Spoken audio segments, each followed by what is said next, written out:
Realme খুব শীঘ্রই একটি ফোন লঞ্চ করতে যাচ্ছে, তা হলো রিয়েলমি GT Nano 6। ফোনটির মেইন পার্ট হলো 200 মেগাপিক্সেলের ক্যামেরা ব্যবহার করা হয়েছে এটাতে, 5200 mAh এর ব্যাটারি এবং 240 ওয়াটের ফাস্ট চার্জার।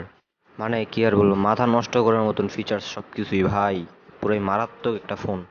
গেমিং, ডিসপ্লে সব কিছুর দিক দিয়ে দেখতে গেলে ফোনটি মারাত্মক একটি ফোন। ফোনটিতে স্ন্যাপড্রাগন জেন 2 এর প্রসেসর ব্যবহার করা হয়েছে, সুপার অ্যামোলেড ডিসপ্লে ব্যবহার করা হচ্ছে এবং 120 হার্জ পর্যন্ত রিফ্রেশ রেট ফোনটিতে। তো আপনারা বুঝতেই পারছেন ফোনটি মারাত্মক একটি ফোন হবে। ফোনটির মাত্র দুটি ভেরিয়েন্টই রয়েছে, 12GB ও 256GB, 16GB ও 256GB। ফোনটি কবে বাংলাদেশে অফিসিয়ালিভাবে লঞ্চ হবে তা এখনও জানা যায়নি, কিন্তু ফোনটি রমজান মাসের মাঝামাঝির দিক দিয়ে চলে আসতে পারে, প্রায় 20 রমজানের দিক থেকেই দেখতে পারবেন এই ফোনটি।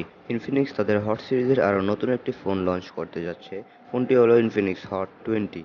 এই রমজানের মধ্যবর্তী দিক দিয়ে ফোনটি মার্কেটে অ্যাভেলেবেল দেখা যাবে। ফোনটি কবে সম্পূর্ণরূপে লঞ্চ হবে তা জানা না গেলেও ফোনটি বাজেট ফোনের মধ্যেই একটি হবে বলে আশা করা যায়। বাজেট ফোনের মধ্যে হলেও ফোনটির কনফিগারেশন বেশ মারাত্মক। তো চলুন ফোনটির কনফিগারেশন জেনে নেওয়া যাক। ফোনটিতে ব্যবহার করা হয়েছে হিলিও G85 এর একটি গেমিং প্রসেসর, 6.82 ইঞ্চির IPS LED ডিসপ্লে ব্যবহার করা হয়েছে যা 90 হার্জ পর্যন্ত refresh rate. Dual camera setup, যার মেইন ক্যামেরা 50 মেগাপিক্সেল এবং সেলফি ক্যামেরা 8 মেগাপিক্সেল এবং সেলফিতেও রয়েছে ডুয়েল ফ্ল্যাশ। ফোনটিতে ব্যবহার করা হয়েছে 5000 mAh এর ব্যাটারি এবং 18 ওয়াটের সুপার ফাস্ট চার্জার। ফোনটি তিনটি ভেরিয়েন্টে পাওয়া যাবে, 4128, 6128 এবং 8128। ফোনটির র্যাম 11GB পর্যন্ত বাড়ানো যাবে। হট সিরিজের এই ফোনটি গেমিংয়ে হট পারফরমেন্স দিবে বলে আশা করি এবং এই ফোনটি একটি গেমিং ফোনই। গেমিংয়ের জন্য নিশ্চিন্তে ফোনটি নিতে পারেন। আমাদের পরবর্তী ফোনটি হলো ওয়ালটন। আমাদের পণ্য নিয়ে এলে এখন আমাদের ফোন। ওয়ালটনের লেটেস্ট একটি সিরিজ, ওয়ালটন নেক্সট জি N6, খুব শীঘ্রই মার্কেটে ফোনটি লঞ্চ হতে যাচ্ছে। চলুন ফোনটির কনফিগারেশন জেনে নেওয়া যাক। 6.6 ইঞ্চির একটি IPS LED ডিসপ্লে এবং 90 হার্জ পর্যন্ত রিফ্রেশ রেট। ফোনটির নচের পাশেই রয়েছে একটি ছোট্ট notification light. Dual view mode, একই সাথে দুটি ভিডিও দেখতে পারবেন বা দুটি অ্যাপস চালাতে পারবেন এইরকম। 5000 mAh এর ব্যাটারি এবং 18 ওয়াটের ফাস্ট চার্জার। ফোনটিতে ডুয়েল ক্যামেরা ব্যবহার করা হয়েছে, যার মেইন ক্যামেরা 50 মেগাপিক্সেল এবং 2 মেগাপিক্সেলের ম্যাক্রো। তো এই ছিল আমাদের পণ্যের কনফিগারেশন এবং এই পণ্যটি খুব শীঘ্রই আমাদের মার্কেটেও দেখা যাবে। আমাদের পণ্য খুব শীঘ্রই আমাদের হাতেও চলে আসবে। আমাদের পরবর্তী ফোনটি হলো স্যামসাং ব্র্যান্ডের স্যামসাং A54।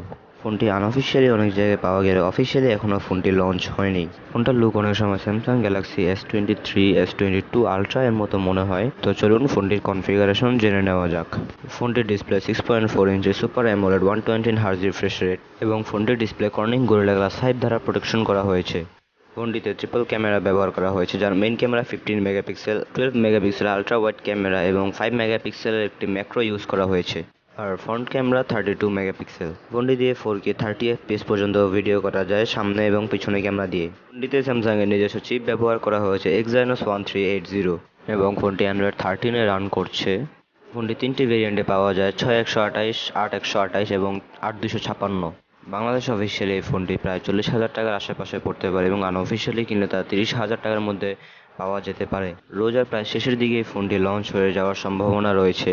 কিছুদিন অপেক্ষা করলে এই ফোনটি আমরা অফিসিয়ালি বাংলাদেশে যে কোনো মার্কেটে পেয়ে যাব। আমাদের পরবর্তী ফোনটি হলো